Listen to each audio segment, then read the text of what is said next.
अभी आपको यकीन है कि जनवरी के आखिरी हफ्ते में इलेक्शन हो जाएगा? नहीं, मुझे यकीन नहीं है। मैं इंशाल्लाह समझता हूँ कि जब सुप्रीम जुडिशरी ने इस बात को अपनी नज़र में ले लिया है तो बहुत ही मुनासिब फैसला आएगा वहाँ से। I appreciate that. इलेक्शन मुलतवी होने का कोई इम्कान नहीं। इलेक्शन कमीशन के फैसलों में किसी किस्म का इबहाम नहीं। इलेक्शन कमीशन ने सदर मुमलिकत आरिफ अलवी का इलेक्शन से मुताल्लिक़ बयान रद्द कर दिया। कहा, इंतखाबात के लिए इलेक्शन कमीशन की तैयारी मुकम्मल है। हल्का बंदियों का पहला मरहला मुकम्मल हो चुका। हल्का बंदियों पर एतराज़ात दायर करने का दूसरा मरहला कल मुकम्मल हो जाएगा। 30 और 31 अक्टूबर से एतराज़ात पर समाअत और 30 नवंबर को हल्का बंदियों की हतमी फहरिस्त शाया कर दी जाएगी।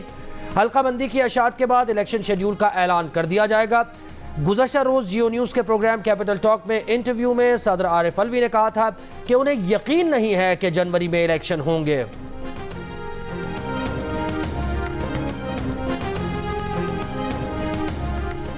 मुस्लिम लीग नून के कायद नवाज शरीफ कुछ देर बाद इस्लामाबाद हाई कोर्ट में पेश होंगे। नून लीगी रहनुमाओं की अदालत आमद। साबिक वज़ीर आज़म शहबाज शरीफ भी इस्लामाबाद हाई कोर्ट पहुँच गए।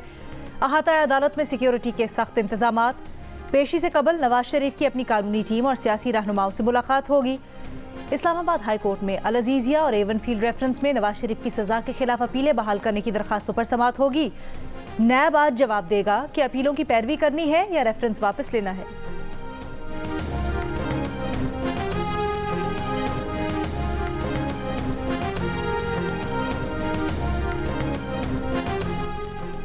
नवाज शरीफ लाडले के लिए सारे रिलीफ और बाकियों के लिए सख्ती। स्पेशल इंसाफ क्या सिर्फ शरीफों के लिए है? पीटीआई के सदर परवेज इलाही का शिकवा। लाहौर कचहरी में पेशी पर गुफ्तगू में कहा, शरीफों ने हमेशा जजेस के खिलाफ सख्त बातें की हैं। नवाज शरीफ जजेस के खिलाफ बोलते हैं, क्या जज वो बातें भूल गए? वो 5 माह से जमानत पर हैं, फिर भी उन्हें तंग किया जा रहा है। इंसाफ तो वो है जिसको अवाम तस्लीम करे और इंसाफ होता नजर भी आए। पंजाब असेंबली में भर्तियों के मुकदमे में एंटी करप्शन ने तहकीकात के लिए परवेज इलाही का 14 रोज का जिस्मानी रिमांड मांग लिया।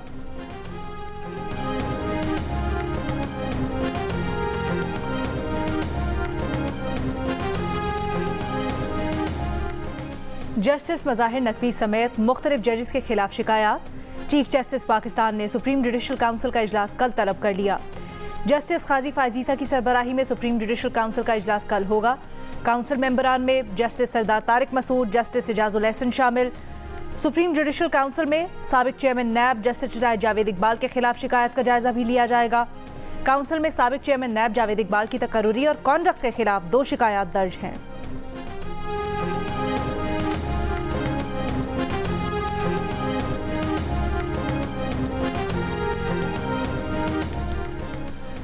ख़वातीन के हुकूक़ को गैर आइनी गैर शरई तरीके से सल्ब किया जा रहा है। शराफत से ज़मीन भांजी के हवाले कर दें। चीफ जस्टिस ऑफ पाकिस्तान के रिमार्क्स। सुप्रीम कोर्ट ने 34 साल बाद चेयरमैन ज़िलाई काउंसिल से भांजी को विरासत में हक दिलवा दिया। महकमा माल डीजी खान को 5 मुरब्बा ज़मीन का फौरी कब्जा देने का और मामू सरदार मंसूर को कानूनी चारा जोई के तमाम अखराजात भांजी को अदा करने का हुक्म। दरख्वास्त गुजार के वकील ने कहा कि क्या अदालत कहती है कि ख़वातीन जो भी कहें वो दुरुस्त माना जाएगा? चीफ जस्टिस ने कहा कि ख़वातीन को खुसूसी रियायत नहीं दे रहे, वही ऑब्जर्वेशन दी है जो बदकिस्मती से मुआशरे में हो रहा है। वकील ने कहा, लाजमी नहीं हमेशा मर्द ही औरत का हक मारे। चीफ जस्टिस बोले, अभी तक ऐसा कोई केस आया नहीं जिसमें औरत ने मर्द का हक मारा हो। वकील ने दलील दी कि भांजी ने ज़मीन 1979 में मामू सरदार मंसूर को फ़रोख्त की और 20 साल बाद दस्तखत से इनकारी हो गए। भांजी के वकील ने बताया कि मुबैना फ़रोख्त के वक्त सारा अख्तर नाबालिग थी। बहुत बार ऐसा कर चुके हैं कि नीचे से ऊपर उठे हैं। जब हम नीचे से उठते हैं तो सीधा टॉप पर जाते हैं। कप्तान बाबर आजम की प्रैक्टिस के दौरान खिलाड़ियों से गुफ्तगू। कहा, तमाम खिलाड़ी एक दूसरे के साथ रहेंगे तो आसानी होगी। हमने पहले भी करके दिखाया है, हम कम बैक कर चुके हैं। हमें एक दूसरे से कंधा मिलाकर चलना है।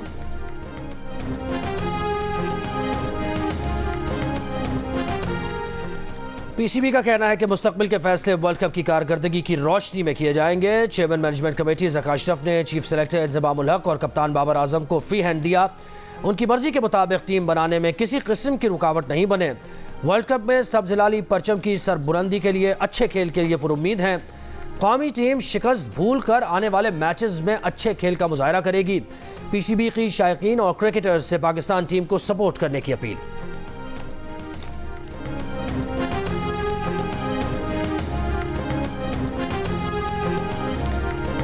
वर्ल्ड कप का सेमीफाइनल कौन सी 4 टीमें खेलेंगी? सूरत हाल अब तक अगर मगर का शिकार। पाकिस्तान को फाइनल 4 में जगह बनाने के लिए चारों मैचेस जीतना होंगे। अगर 3 मैचेस जीता तो रन रेट बेहतर करना होगा। पाकिस्तान 2 मैचेस जीतकर भी सेमीफाइनल में पहुंच सकता है, लेकिन ये बड़ा मुआवजा होगा। 8वें नंबर पर मौजूद इंग्लैंड भी इवेंट से बाहर नहीं हुई। इंग्लिश टीम अपने 5 मैचेस जीतकर सेमीफाइनल में पहुंच सकती है। भारत, न्यूजीलैंड और साउथ अफ्रीका ने सेमीफाइनल के लिए क्वालिफाई किया, तो चौथी टीम के लिए पाकिस्तान, ऑस्ट्रेलिया और इंग्लैंड में रस्साकशी होगी। पाकिस्तान टीम का कल वर्ल्ड कप के अहम मार्के में जनूबी अफ्रीका से सामना होगा।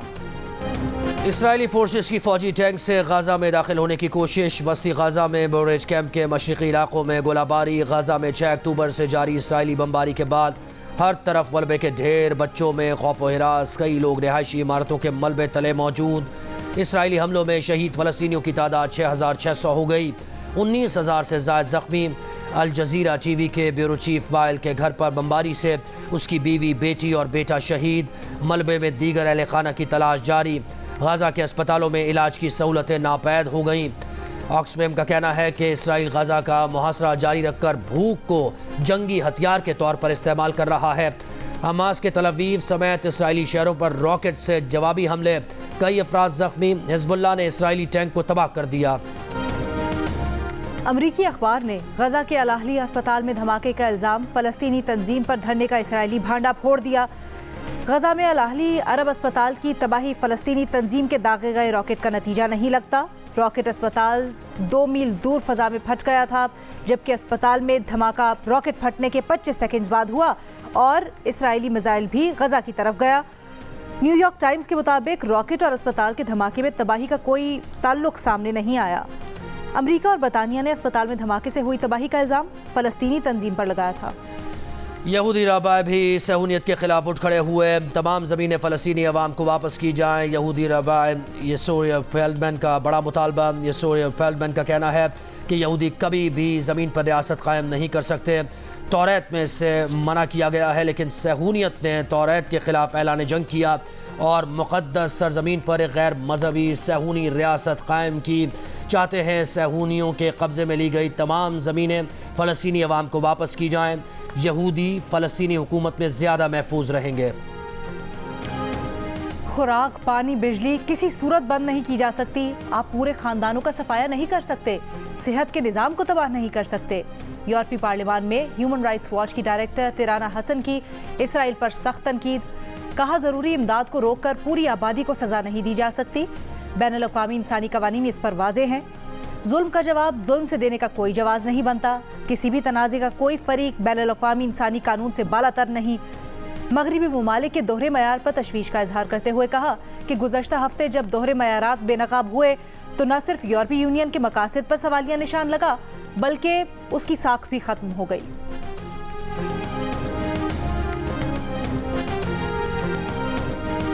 गैर कानूनी मुकीम है, पाकिस्तान में रह रहे हैं, उस पर कंप्रोमाइज़ नहीं करेंगे। और जो करेंसी की उनको इजाज़त होगी वो 50,000 रुपीज़ पर फैमिली। इससे ज़्यादा करेंसी जो है वो हमारे मुल्क से वो कैश की सूरत में नहीं ले जा सकते हैं। हमने जियो फेंसिंग कर ली है, वो कहाँ पर है हमने आइडेंटिफाई कर ली है। नामुमकिन है कि कोई डॉलर यहाँ से लेके जाए। किसी किस्म की स्मगलिंग की इजाज़त नहीं दी जाएगी। कोई पाकिस्तान से डॉलर स्मगल करके ले जाए, ये मुमकिन ही नहीं। वज़ीर दाखिला सरफराज बुगटी का दावा। का पाकिस्तान से जाने वाला फ़ी अफ़गान ख़ानदान वापसी पर सिर्फ 50,000 रुपये तक अफ़गान करेंसी ले जा सकेगा।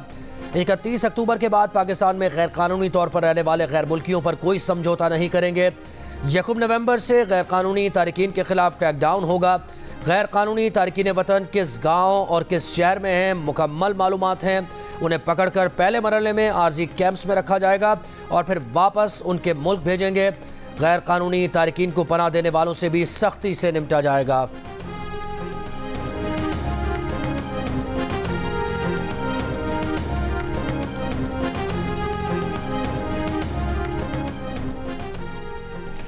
तर्जुमान दफ्तर खारजा का कहना है कि गैर कानूनी तारकीन वतन को वापस भिजवाने का फैसला कानून के मुताबिक पाकिस्तान की सिक्योरिटी और मईशत की खातिर किया। अफगान उबूरी हुकूमत को अफगान महाजिरीन की वापसी पर एतमाद में लिया है। उन्हें बताया है कि पॉलिसी सिर्फ अफगान शहरियों के लिए नहीं, सबके लिए है। दोस्त मुल्क से उसके शहरियों को अपने मुल्क ले जाने की दरख्वास्त की है। यकम नवंबर से गैर कानूनी तारिकीन वतन को डिपोर्ट या गिरफ्तार किया जाएगा।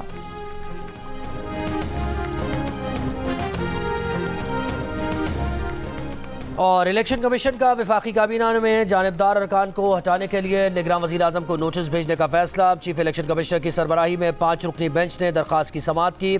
दौरान समाअत मेंबर इलेक्शन कमीशन ने additional attorney general Aamir Rahman से सवाल किया कि क्या आप अहद चीमा, तौक़ीर शाह और फवाद हसन फवाद की नुमाइंदगी कर सकते हैं। एडिशनल अटार्नी जनरल ने जवाब दिया कि आप निगरान वज़ीर आज़म को नोटिस भिजवा दें। चीफ इलेक्शन कमिश्नर ने वज़ीर आज़म को नोटिस जारी करने की हिदायत देते हुए मज़ीद समाअत 31 अक्टूबर तक मुलतवी कर दी।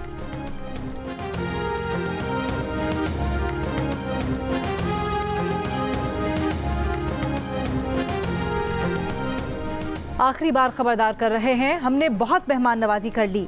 अपने रिश्तेदारों से राब्ता करें और वापस चले जाएं। किसी ने गैर कानूनी महाजरीन को पनाह दी तो उसके खिलाफ भी सख्त कार्रवाई होगी। 1 नवंबर से गैर कानूनी महाजरीन क्रैकडाउन होगा। निगरान वज़ीर दाखिला सिंध हारिस नवाज की पाकिस्तान में गैर कानूनी तौर पर मुकीम अफराद को वार्निंग। कहा, गैर कानूनी तारिकीन वतन के लिए किमाड़ी और मलीर में कैंप बनाए गए हैं। भारतीय तारिकीन वतन को वाघा बॉर्डर के रास्ते वापस भेजा जाएगा। निगरान वज़ीर दाखिला का कहना था कि स्ट्रीट क्रिमिनल्स और मनशियात फरोशों के खिलाफ बड़ा क्रैकडाउन जारी है। अब हम कच्चे के डाकुओं को भी नहीं छोड़ेंगे।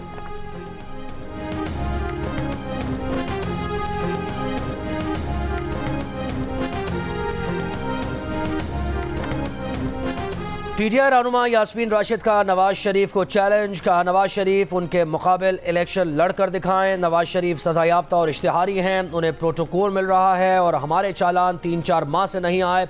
लेवल प्लेइंग फील्ड यह है कि सब जेल से बाहर हों। यह बात तय है कि ये इलेक्शन नहीं सिलेक्शन है। पीटीआई रहनुमा उमर सरफराज चीमा बोले, 6 माह से झूठे केस में जेल में रखा हुआ है। पीटीआई छोड़ना होती तो पहले ही छोड़ देते। 9 मई के जलाओ गिराव के मुख्तलिफ मुकदमात में ATC लाहौर ने उमर सरफराज चीमा, एजाज चौधरी और यास्मीन राशिद के जुडिशल रिमांड में 9 नवंबर तक तौसी कर दी।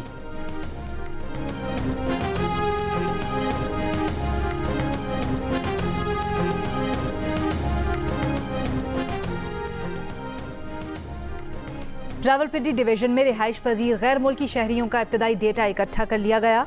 कमिश्नर रावलपिंडी के मुताबिक रावलपिंडी डिवीजन के मुख्तलिफ अजला में 24,000 से जायद अफगान बाशिंदे गैर कानूनी मुकीम हैं। अटक में 10,000, रावलपिंडी में 12,000, चकवाल में 1200 और जेहलुम में 818 अफगान बाशिंदे गैर कानूनी मुकीम हैं। 1 नवंबर से गैर कानूनी मुकीम अफगान बाशिंदों के खिलाफ क्रैकडाउन करेंगे।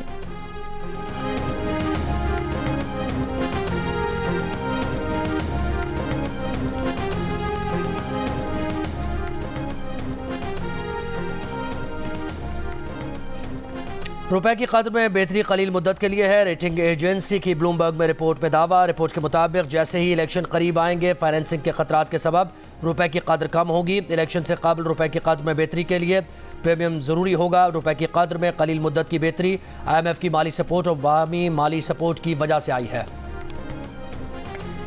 लाहौर और पेशावर में सर्दी में स्मॉग निस्बतन कम शिद्दत की होगी। लाहौर, इस्लामाबाद, पेशावर और कराची में नाइट्रोजन ऑक्साइड की सतह में कमी हो गई। Centre for research on energy and clean air की रवां साल की तहकीक के मुताबिक रवां साल मुल्क में फ़ज़ाई आलूदगी की सतह कम होने की उम्मीद है। तवाराई बहरान की वजह से फ़ज़ा में नाइट्रोजन डाइऑक्साइड कम तरीन सतह पर आ गया है। कराची में पेट्रोल और डीजल की फ़रोख्त में जनवरी से अगस्त के दौरान 24% कमी हुई। कराची में रवां साल नाइट्रोजन ऑक्साइड की सतह 18%, लाहौर में 20%, इस्लामाबाद में 14% और पेशावर में 5% कम हुई है। नाइट्रोजन ऑक्साइड का इखराज पेट्रोल, कोयला और गैस जलने से होता है।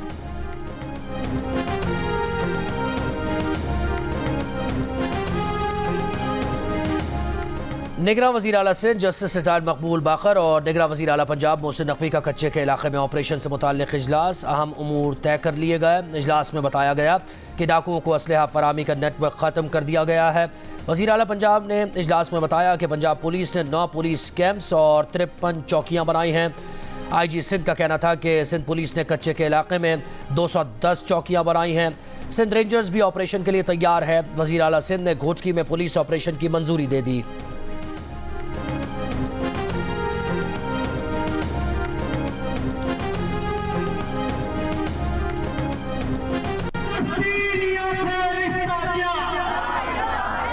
रावलपिंडी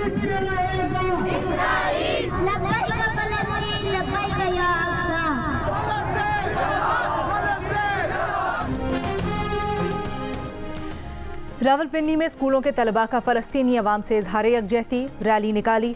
अक़वाम आलम से बच्चों और ख़वातीन पर इसराइली मज़ालिम बंद करवाने का मुतालबा। असातिज़ा और तलबा की बड़ी तादाद में शिरकत। कराची में जामिया कराची के तलबा का भी फ़लस्तीनी अवाम से यकजहती के लिए मुज़ाहिरा।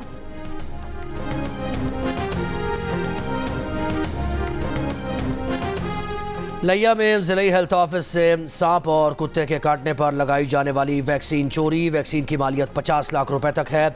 CEO हेल्थ के मुताबिक CCTV कैमरे का रुख तब्दील होने पर चोरी का शुबा हुआ। देखा तो फ्रिज से वैक्सीन गायब थी। पुलिस को मुकदमा दर्ज करने के लिए खत भिजवा दिया है।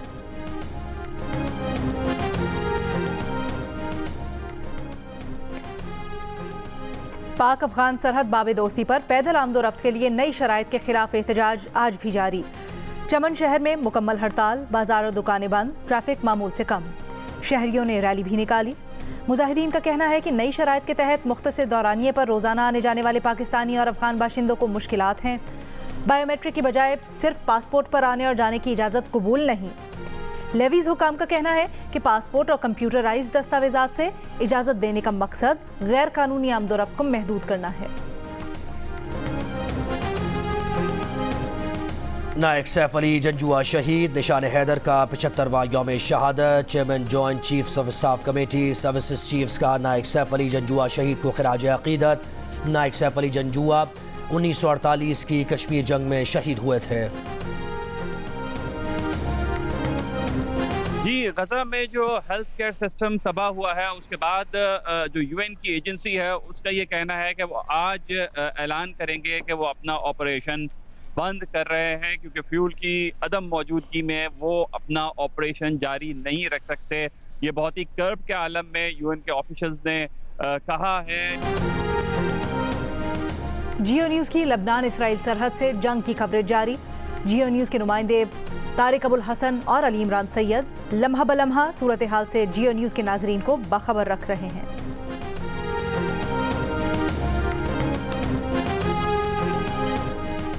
अक़वाम मुत्तहिदा की जनरल असम्बली का हंगामी इजलास आज होगा। तर्जुमान दफ्तर ख़ारजा मुमताज़ ज़हरा बलोच का कहना है कि उम्मीद है कि इजलास इसराइल फ़लस्तीन मसले का फौरी हल निकालेगा।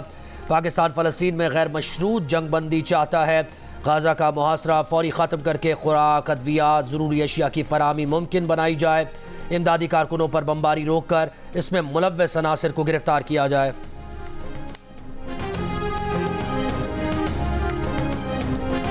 और ब्राज़ील के सदर ने इसराइल पर गजा में फ़लस्तीनियों की नस्लकुशी का इल्ज़ाम आयद कर दिया। गजा तनाज़े में इसराइली जारहियत की शदीद मज़म्मत करते हुए ब्राज़ील के सदर ने कहा, यह बहस नहीं है कि कौन सही है और कौन गलत। मसला ये है कि ये जंग नहीं, नस्लकुशी है, जिसके नतीजे में अब तक 2000 बच्चे कत्ल किए जा चुके हैं, जिनका इस तनाज़े से कोई ताल्लुक़ नहीं था।